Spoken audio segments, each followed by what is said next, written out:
la sigaretta. Saranno vizi, una malattia, uno sfizio. Ma senza esse non si campare. Se sto solo mi fa compagnia, se sto nervoso, come fa calmare. Un desiderio forte, che viene a ride prima, e subito mi appiccia, mannaggia sto poverino. E non esagerare, che poi ti fanno male, lo dicono i dottori che fanno in ospedale. Già prima mattina mi faccio indordi, poi arriva all'eccesso, mi faccio cocco cesso. Ma va se mi accarezza sta compagna bionda, sapendo che sta via e non vive che non risponde. Ma stringe in mese e dentro. Fino a che non si consuma, poi quando è consumata e piglia nata. Io posso capire a me è forse pure nata, ma non capisco ancora lo sfizio ritrovato. Non giudico, d'accordo, sarebbe un grave errore.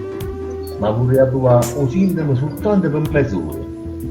E qui forse sta l'inganno, lo sfizio ci prova, e poi ti trovi come un baccalà.